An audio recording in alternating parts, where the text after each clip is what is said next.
Betul mereka kerabat kita dulu. Betul mereka adalah tetangga kita dulu. Betul mereka adalah punya hubungan nasab dengan kita, ya. Tapi kita juga harus ingat, yang memerangi kita siapa? Mereka. Yang ngusir kita dari Mekah siapa? Mereka. Yang menolak keislaman kita, ajaran kita siapa? Mereka. Bahkan yang memerangi dan membunuh saudara-saudara kita siapa? Ya mereka. Maka apalagi layaknya mereka untuk hidup, bunuh saja. Assalamualaikum warahmatullahi wabarakatuh. Alhamdulillah wassalatu wassalamu ala rasulillah. Asyhadu an la ilaha illallah wahdahu la syarikalah, wa asyhadu anna Muhammadan abduhu wa rasuluh alladzi la nabiyya ba'dah, amma ba'd. Hadirin ikhwati iman rahimakumullah, alhamdulillah dengan izin Allah Azza wa Jalla bisa bermuwajahah kembali. Mudah-mudahan aktivitas kita senantiasa dimudahkan, dilancarkan, diberkahi dan dirahmati Allah Azza wa Jalla. Salawat dan salam semoga dilimpah curahkan kepada Nabiullah Muhammad sallallahu alaihi wasallam beserta para keluarga, sahabat dan segenap umat yang senantiasa itba' kepadanya ila akhiril hayah nanti, mudah-mudahan termasuk kita di dalamnya. Hadirin ikhwati iman rahimakumullah, dalam beberapa hal apa yang Nabi putuskan terkadang mendapatkan koreksi dari para sahabat. Saya ulang, terkadang di beberapa hal yang Nabi putuskan itu ada koreksi dari para sahabat. Ketika Nabi mendapatkan koreksi tersebut ada dua sikap. Yang pertama menerima koreksian, yang kedua menolak koreksian. Ketika Nabi menolak koreksi dari para sahabat, itu ada dua akhirnya, ada dua endingnya. Benar penolakan Nabi terhadap koreksinya para sahabat, dan yang kedua Nabi salah ketika menolak koreksian para sahabat. Hadirin ikhwati iman rahimakumullah, saya ulang statement yang pertama, Nabi SAW ketika punya keputusan itu kadang menerima penolakan dan koreksi dari para sahabat. Ketika sudah berhadapan dengan koreksian para sahabat, sikap Nabi ada dua: menerima koreksi tersebut atau menolak koreksi tersebut. Ketika Nabi SAW menolak koreksinya para sahabat, itu satu dibenarkan oleh Allah, yang kedua disalahkan oleh Allah Azza wa Jalla. Nanti pertanyaannya, loh kok bisa seorang Nabi Muhammad SAW salah dalam pengambilan keputusan? Hadirin ikhwati man rahimakumullah, perlu saya tegaskan di awal dulu bahwa koreksinya para sahabat itu ketika berhadapan dengan ketentuan Allah, ketika berhadapan dengan ketetapan Allah yang langsung diberikan kepada Nabi Muhammad SAW, maka pasti koreksi tadi akan ditolak oleh Nabi SAW. Manakala para sahabat mengkoreksi sesuatu yang sudah jadi ketetapan Allah Azza wa Jalla, sesuatu yang telah menjadi kewenangan Allah Azza wa Jalla, maka para sahabat koreksinya akan ditolak oleh Nabi SAW. Hal ini berlaku misalkan ketika Nabi perjanjian Hudaybiyah. Dalam perjanjian Hudaybiyah ada keputusan bahwasanya Nabi SAW harus mengalah dalam beberapa hal yang telah diminta oleh orang-orang Quraisy. Dan itu secara logika para sahabat itu bukan kemenangan. Logika para sahabat itu kekalahan. Logika para sahabat itu kelemahan Nabi SAW. Tapi masalahnya ini ketetapan Allah, bukan personal Nabi, bukan istihad refleksnya Nabi SAW. Tapi ini bagian dari ketetapan Allah Azza wa Jalla, bukan istihad spontanitas, bukan istihad refleksnya seorang Nabi. Ini ketetapan Allah. Maka dalam masalah Hudaybiyah, mau siapapun yang protes, Nabi bertahan dengan pendapatnya, yakni mengalah. Hadirin ikhwati man rahimakumullah, kita coba gambarkan tentang perjanjian Hudaybiyah. Dari beberapa kesepakatan itu semuanya merugikan kaum muslimin, dalam kurung merugikan Nabi SAW.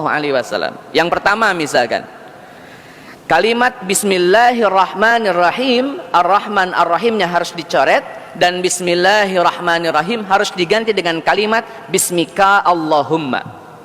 Karena kata Suhail bin Amr ini utusan dari orang-orang Quraisy, kata beliau, kami tidak mengenal Tuhan yang bernama Ar-Rahman Ar-Rahim. Kalau kalimat Allah kami kenal, karena Allah juga Tuhan kami. Tapi kalau Ar-Rahman Ar-Rahim kami tidak kenal. Maka ganti bismillahirrahmanirrahim menjadi bismika Allahumma, kata Suhail bin Amr. Dan Nabi mengiyakan. Sahabat protes, Nabi diamkan.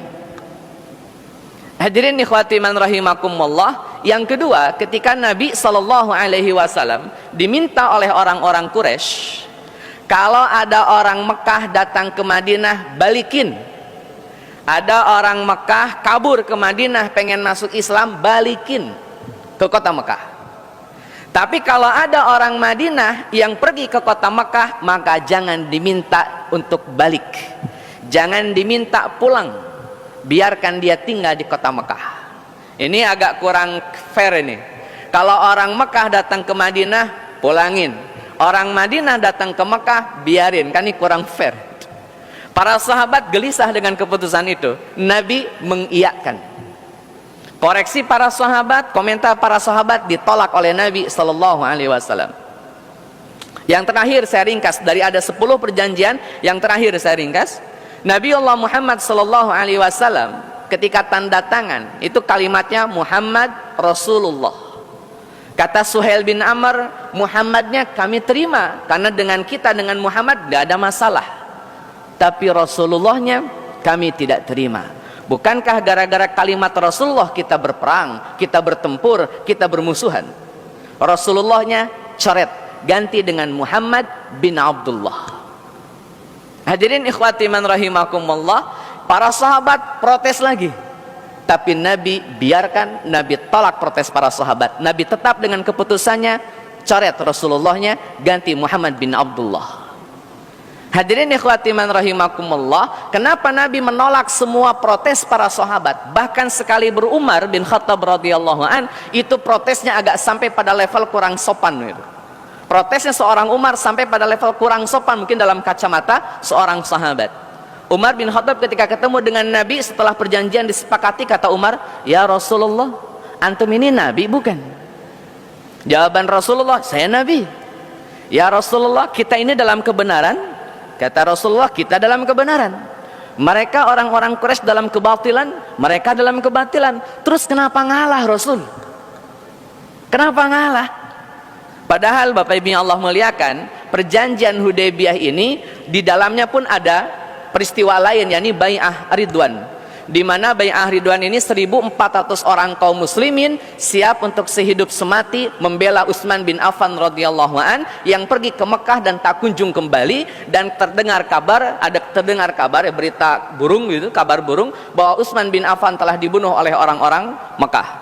Sebelum Nabi mengkonfirmasi Utsman bin Affan ini sudah meninggal atau belum, Nabi sudah membuat kesepakatan, Nabi sudah membuat komitmen dengan para sahabat siap sehidup semati untuk membela Utsman bin Affan. Walaupun akhirnya terdengar kabar bahwa Utsman bin Affan tetap masih hidup. Nah hadirin ikhwati man rahimakumullah, tapi kenapa Nabi begitu kuat menolak komentar para sahabat? Bahkan seorang Umar pun ditolak mentah-mentah oleh Nabi, nggak ada urusan. Hadirin ikhwati man rahimakumullah, karena perjanjian Hudaybiyah itu keputusan Allah Azza wa Jalla, itu perintah Allah Azza wa Jalla bahwa seorang Nabi Muhammad harus mengalah. Itu keputusan. Maka siapapun komentar, apapun komentarnya tidak akan didengar oleh Nabi. Kenapa? Ini ketetapan Allah. Maka Nabi SAW tetap mengalah. Dari mana kita tahu bahwa ini adalah ketetapan Allah Azza wa Jalla? Dalam banyak riwayat, Bapak Ibu yang Allah muliakan, ketika perjanjian Hudaybiyah ini turun ayat surat Al-Fath, Inna fatahna laka fatham mubina. Kalimat Inna fatahna laka fatham mubina, kami telah memenangkan dirimu wahai Muhammad. Padahal dalam konteks perjanjian Hudaybiyah, logika mana yang bisa memahami kemenangan padahal Nabi mengalah? Kecuali logika seorang Nabi, bahwa kelihatannya kalah tapi ini adalah kemenangan. Para sahabat belum memahami bahwa ini sebetulnya kemenangan. Mereka masih menganggap bahwa Nabi lemah, Nabi kalah, Nabi mengalah, dan ini tentu merupakan kerugian bagi umat Islam. Tapi dalam kacamata Nabi, fatahna laka fatham mubina, ini kemenangan, kemenangan yang sangat jelas. Ini logika Nabi dengan logika bukan Nabi.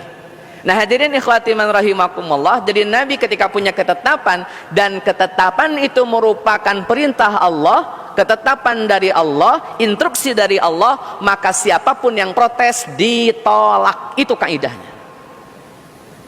Maka tidak boleh ada yang berani menolak ketetapan Allah Azza wa Jalla yang telah disampaikan oleh Nabi Muhammad sallallahu alaihi wasallam. Itu kaidahnya. Satu poin. Poin yang kedua, Bapak Ibu yang Allah muliakan, tapi dalam kesempatan yang lain Nabi menerima koreksian dari para sahabat. Kalau dalam perjanjian Hudaybiyah Nabi tidak menerima siapapun komentar, siapapun protes, apapun bentuknya dari para sahabat. Untuk kasus yang lain Nabi menerima dengan sangat lapang dada. Hal ini berkaitan dengan strategi dalam perang Khandaq. Nabi SAW mengumpulkan para sahabat sebelum terjadinya perang Khandaq atau perang Ahzab dalam riwayat yang lain. Kata Nabi SAW di hadapan para sahabat, kurang lebih ada 3.000 personil saat itu, baik dari muhajirin maupun ansor. Kata Nabi, sahabat, nanti kita bakal perang.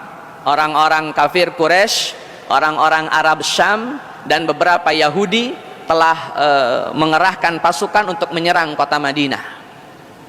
Kalau dalam pendapat saya, kita akan hadapi mereka di luar kota Madinah. Alasannya kata Nabi, kalau kita hadapi mereka di kota Madinah, saya khawatir rumah-rumah orang Madinah rusak. Saya khawatir perempuan dan anak-anak terluka. Saya khawatir ternak, tumbuh-tumbuhan, tanam-tanaman rusak gara-gara peperangan yang terjadi di kota Madinah. Maka saran saya, kita perang di luar kota Madinah. Hadirin ikhwati man rahimakumullah, ini ketetapan Nabi.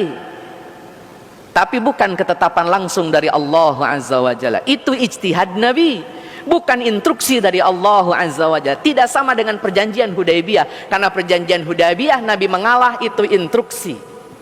Tapi dalam strategi perang Khandaq itu ijtihad Nabi, bukan instruksi dari Allah Azza wa Jalla. Maka sahabat mengemukakan pendapatnya dan diterima oleh Nabi. Seorang sahabat bernama Salman Al-Farisi kata Salman, ya Rasulullah, kalau boleh tanya, ini wahyu dari Allah atau ijtihad pribadi? Maka dijawab oleh Nabi, oh ini ijtihad pribadi, bukan wahyu. Beda dengan perjanjian Hudaybiyah yang merupakan wahyu harus ngalah. Tapi kalau perang Khandaq strateginya ini ijtihad Nabi. Kata Salman, Rasul, kalau boleh saya mengajukan pendapat dan usulan, alangkah baiknya kita tetap tinggal di kota Madinah, tidak mesti keluar dari kota Madinah. Kemudian Nabi memberikan tanggapan, nanti mereka masuk ke kota Madinah dan merusak tanaman, rumah-rumah, perempuan, wanita, orang-orang Madinah. Kata Salman Al-Farisi, kita tidak akan biarkan. Bagaimana caranya? Kata Salman Al-Farisi, kita bangun parit. Parit itu sungai. Jadi jarak lah yang membuat lubang-lubang yang berjarak, supaya orang-orang Quraisy, orang-orang Arab Syam, dan orang-orang Yahudi tidak bisa melewati kota Madinah, tidak bisa masuk ke kota Madinah. Dibuat parit. Parit ini dalam beberapa riwayat panjangnya sekitar 5 meteran, dalamnya pun sekitar 5 meteran. Ini beberapa riwayat, ada yang bilang juga panjangnya 3 meter, ada riwayat panjangnya 5 meter, kedalamannya 5 meter, ada yang bilang kedalamannya 7 meter, wallahu alam, itu banyak riwayat yang berpendapat. Tapi yang jelas panjangnya sekitar 5 km. Panjangnya antara 4,5 sampai 5 km. Itu terbentang di utara kota Madinah. Kalau Bapak Ibu Allah muliakan lihat peta Madinah, nah di bagian utaranya berbatasan dengan Syam, berbatasan dengan Yordania kalau sekarang, atau Palestina sekarang, itu dikasih parit, dan itu panjangnya 5.000 km. Kenapa di situ dipasang parit? Karena bagian timur ada gunung, bagian barat ada gunung, bagian selatan ada gunung, sehingga kalau orang nyerang pasti nggak mungkin melewati timur, lewat barat, lewat selatan. Kalau mau nyerang Madinah, paling mungkin menyerang kota Madinah, titik lemahnya adalah bagian utara, dan di utara inilah kemudian dipasang parit. Panjangnya 5 meter, kedalaman 5 meter, lebarnya, maaf bukan panjangnya, lebarnya 5 meter, kedalaman 5 meter, dan panjangnya terbentang sepanjang 5 km. Nah hadirin ikhwati man rahimakumullah, kenapa harus 5 meter? Catatannya, Kalau toh kuda loncat, kudanya orang-orang Quraisy loncat mau masuk ke kota Madinah, kuda itu akan masuk ke dalam parit. Itu logikanya.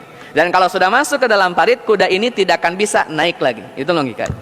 Nah, hadirin ikhwati man rahimakumullah, poinnya Nabi ketika sudah punya statement membuka ruang-ruang ijtihadiyah dari kalangan para sahabat. Kalau itu ijtihad Nabi, Nabi izinkan orang berpendapat dan Nabi terima pendapat mereka. Tapi kalau sudah ketetapan Allah Azza wa Jalla, maka siapapun tidak boleh berpendapat, siapapun tidak boleh mengkoreksi. Kalau berani mengkoreksi, Nabi biarkan.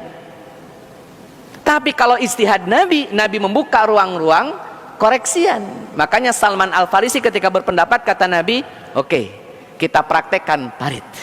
Maka dalam waktu 9 sampai 10 hari dibangunlah parit, dan perang Khandaq menjadi perang yang fenomenal di mana kaum muslimin mendapatkan kemenangannya. Hadirin ikhwati man rahimakumullah, ini cara Nabi menganggapi bagaimana komentar para sahabat. Kadang Nabi tolak komentar mereka, kadang Nabi terima komentar mereka. Tergantung aspeknya. Saya tegaskan tergantung aspeknya, domainnya, ranahnya. Kalau sudah instruksi Allah, tidak ada boleh koreksi, tidak ada yang boleh berpendapat di dalamnya. Tapi kalau ijtihad Nabi, monggo silahkan. Ini kebijaksanaan seorang Nabi beda. Ada sisi di mana Nabi berpendapat secara personal. Hadirin ikhwati man rahimakumullah, masuk poin 2. Ketika Nabi dikoreksi oleh sahabat, kadang Nabi menerima, kadang Nabi menolak. Dikoreksi, Pak. Kalau perang Khandaq Nabi menerima. Itu koreksian sahabat, tapi dalam ranah ijtihadiyah. Nabi menerima koreksian sahabat. Tapi dalam lain kesempatan Nabi tetap menolak koreksian sahabat. Padahal ini masih pada ranah ijtihadiyah. Artinya tidak ada instruksi atau belum ada instruksi, Nabi sudah bermusyawarah dengan sahabat, sahabat sudah ngasih masukan, tapi Nabi tolak. Dan ternyata Nabi salah. Ternyata Nabi salah. Hadirin ikhwati man rahimakumullah, kapan peristiwa itu? Ketika Nabi SAW mendapatkan tawanan perang Badar. Setelah terjadi perang Badar, 70 orang Quraisy mati di medan perang, dan 70 orang Quraisy ditawan oleh kaum muslimin menjadi tawanan perang. Hadirin ikhwati man rahimakumullah, tawanan yang 70 orang ini harus diapain? Harus diapain yang 70 orang ini? Maka Nabi mengumpulkan sahabatnya yang paling dekat, inner circle-nya Nabi itu ada Abu Bakar, ada Umar. Dua orang ini dikumpulkan oleh Nabi SAW. Kemudian Nabi tanya, menurut kalian berdua, nih yang 70 orang kita apain? Di situ ada Abbas bin Abdul Muthalib, tawanan perang Badar. Di situ ada Abil As bin Rabi'ah, menantunya Nabi SAW dari anak yang bernama Zainab. Mereka harus diapain kata Nabi SAW. Para sahabat yang dua orang ini mengajukan pendapatnya. Kata Abu Bakar, ya Rasulullah, saran saya bebaskan saja, tapi syaratnya minta tebusan dari mereka. Kenapa dibebaskan wahai Abu Bakar? Kata Nabi SAW, bagaimanapun mereka adalah saudara kita, mereka adalah kerabat kita, mereka dulu tetangga kita, keluarga kita, kerabat kita, dan kita tidak mungkin melupakan nasab kita dengan mereka. Kata Abu Bakar As-Siddiq radhiyallahu anhu, bebaskan, minta tebusan. Hadirin ikhwati man rahimakumullah, Nabi mengalihkan pandangan kepada Umar bin Khattab radhiyallahu anhu. Kata Nabi kepada Umar, pendapatmu Umar bagaimana? Saran saya Rasul, mereka bunuh saja. Kenapa kau mengharapkan dibunuh mereka? Ya Rasulullah, betul mereka kerabat kita dulu, betul mereka adalah tetangga kita dulu, betul mereka adalah punya hubungan nasab dengan kita, ya. Tapi kita juga harus ingat, yang memerangi kita siapa? Mereka. Yang ngusir kita dari Mekah siapa? Mereka. Yang menolak keislaman kita, ajaran kita siapa? Mereka. Bahkan yang memerangi dan membunuh saudara-saudara kita siapa? Ya mereka. Maka apalagi layaknya mereka untuk hidup, bunuh saja udah. Hadirin ikhwati man rahimakumullah, saya tanya dulu Pak, Nabi pilih pendapat Abu Bakar atau Umar? Pilih pendapat Abu Bakar atau Umar? Abu Bakar atau Umar? Dalam sejarah yang Nabi pilih adalah pendapat Abu Bakar. Pendapat Abu Bakar. Kenapa akhirnya memilih pendapat Abu Bakar? Kata Nabi, pendapatmu wahai Abu Bakar seperti pendapat Ibrahim, dan pendapatmu wahai Umar seperti pendapat Nabi Nuh alaihi salam, dan saya lebih cenderung pendapatnya Abu Bakar. Singkat cerita, 70 orang tawanan perang Badar dibebaskan dengan membayar tebusan. Di dalamnya ada Abbas bin Abdul Muthalib yang waktu itu belum masuk Islam. Di dalamnya ada Rabi'ah, ada Abil As bin Rabi'ah. Semuanya dibebaskan oleh Nabi sallallahu alaihi wasallam. Tapi peristiwa ini salah. Keputusan ini salah. Dan itu bukan kata saya, itu kata Al-Quran di surat Al-Anfal ayat ke-66 dan 67. Allah Azza wa Jalla menegaskan bahwa seorang nabi, makanan nabiyyu ayyakuna lahu asra, kagak pantas seorang nabi punya tawanan sebelum diizinkan oleh Allah Azza wa Jalla. Kesalahannya bukan punya tawanannya, salahnya adalah nabi belum dapat izin. Salah.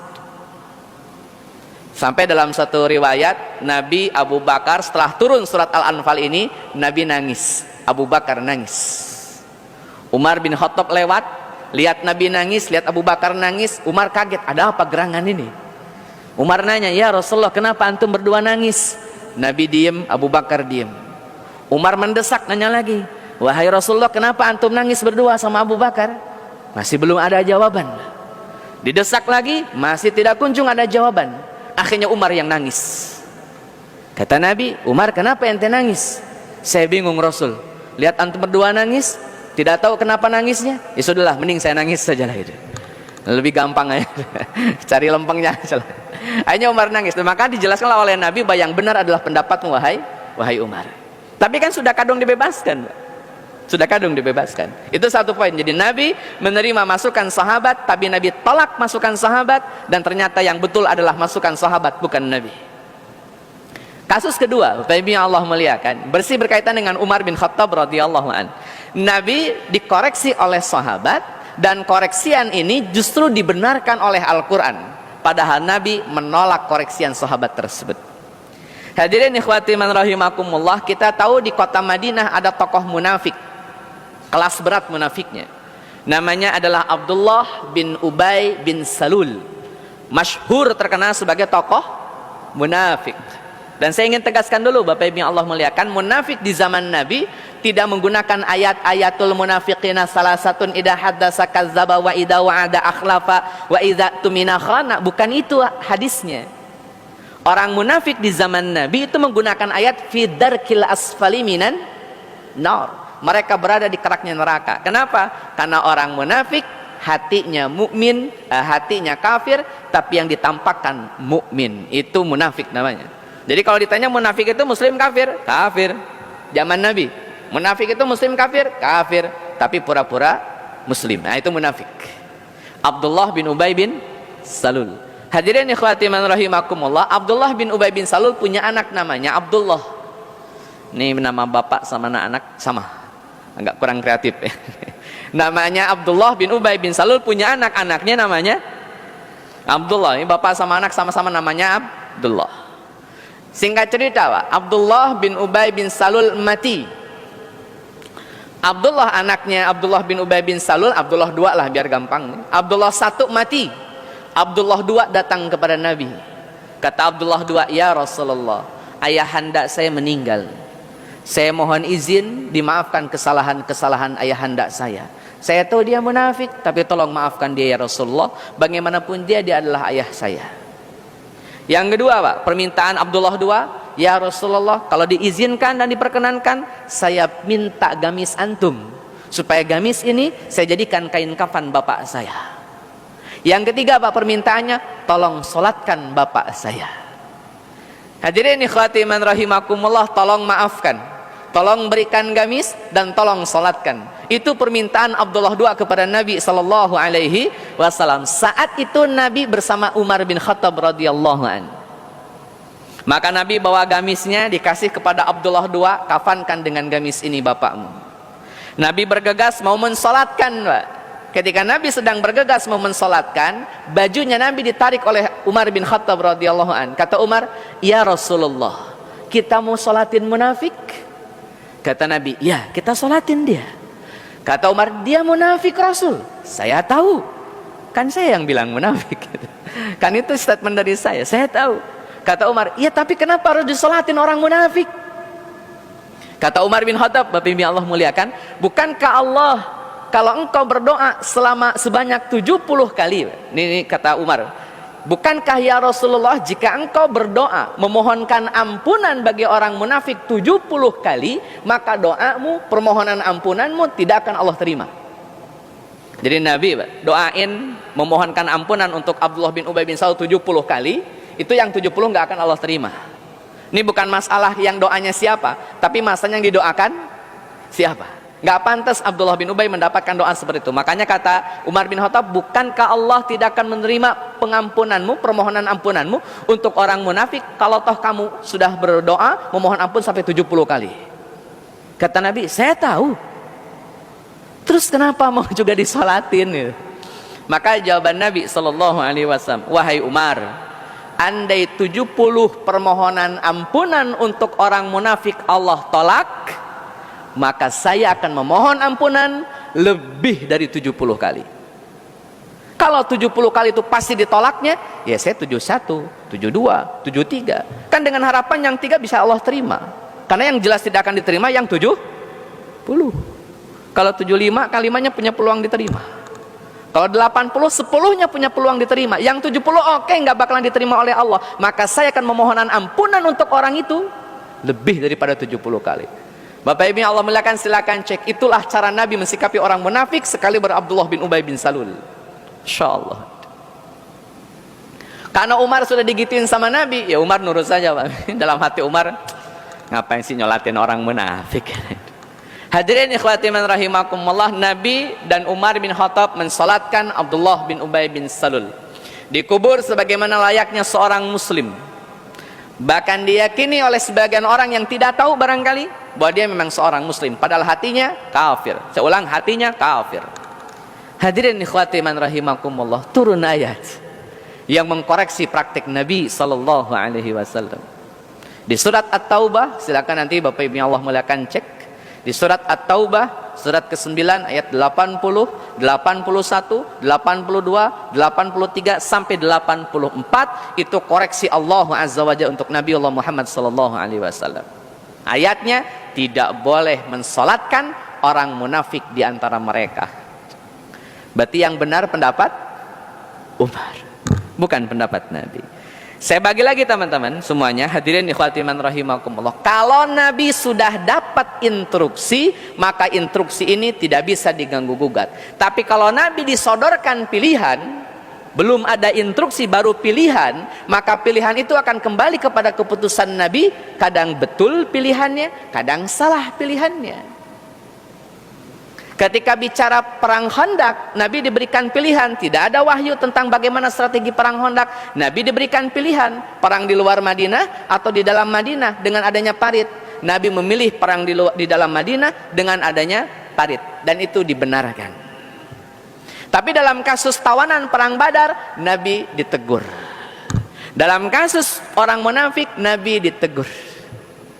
Hadirin ikhwati iman rahimakumullah, kesimpulan sederhananya bagi kita, Pak, seorang Nabi Sallallahu Alaihi Wasallam terkadang memang mesti salah, Pak. Terkadang mesti salah. Tapi satu hal yang saya catat, kesalahan Nabi tidak prinsipil. Nah, kesalahan Nabi tidak prinsipil. Tidak sampai gara-gara itu kemudian Nabi dihukumi jadi musyrik atau dihukumi jadi maksiat. Ini kesalahan ijtihad saja seorang Nabi. Dan itu sah saja sebagai seorang Nabi. Dan itu menjadi pelajaran bagi kita, Bapak Ibu yang Allah muliakan, bahwa kita akan mengambil ibrah dari kesalahan Nabi. Bahwa kalau sudah bicara ketetapan Allah Azza wa Jalla, yang ketetapan itu adalah prinsipil, yang ketetapan itu adalah usuli, yang ketetapan itu sudah mutlak, maka jangan ada perdebatan di dalamnya. Contoh, sholat subuh 2 rakaat itu ketetapan Allah.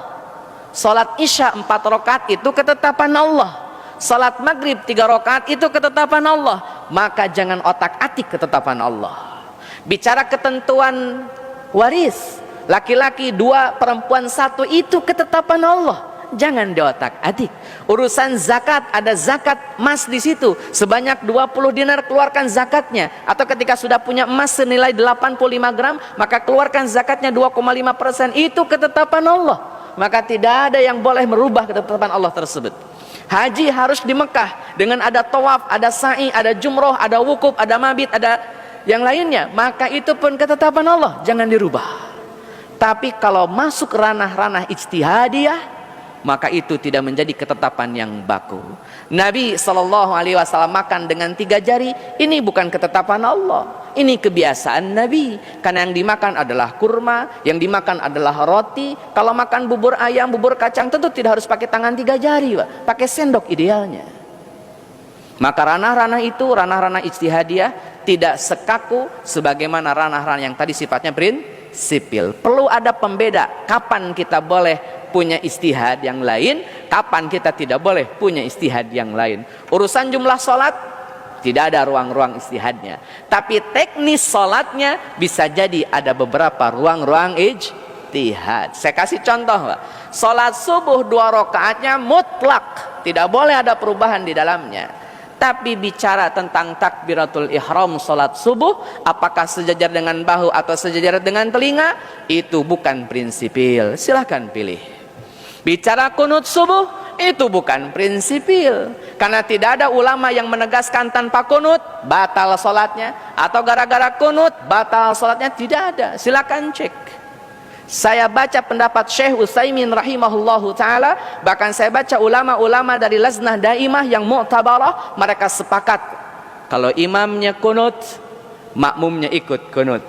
Kama qala ulama dari Lajnah Daimah Arab Saudi ataupun Syekh Utsaimin dalam syarah Al-Mumti'nya, semuanya menganjurkan kalau imam kunut, ikut kunut, selesai. Karena itu bukan masalah prinsipil. Prinsipnya salat subuh 2 rakaat. Mau duduk 2 rakaatnya iftiras atau duduk 2 rakaatnya tawarruk, itu pun sah-sah saja. Yang bilang iftiras, fi kulli raka'ataini yaftarisu. Nabi kalau salat 2 rakaat Nabi iftiras, itu dalilnya. Dalam Umdatul Ahkam dijelaskan detail masalah itu. Tapi dalam pendapat Imam Syafi'i, kalau tasyahudnya ada salam, saya ulang, jika dalam tasyahudnya ada salam, maka Nabi senantiasa tawarruk. Kata Nabi, yang dikutip oleh Imam Syafi'i, kalau Nabi ada salamnya dalam tasyahud, maka tasyahud yang ada salamnya Nabi tawarruk. Nanti pertanyaannya, sholat subuh kita itu sholat yang kedua rakaat atau yang ada salamnya? Monggo diatur-atur. Tapi intinya iftiras ada dalil, makanya Hambali, Imam Ahmad bin Hambal iftiras, Imam Syafi'i tawarruk, khalas. Nah hadirin ikhwati man rahimah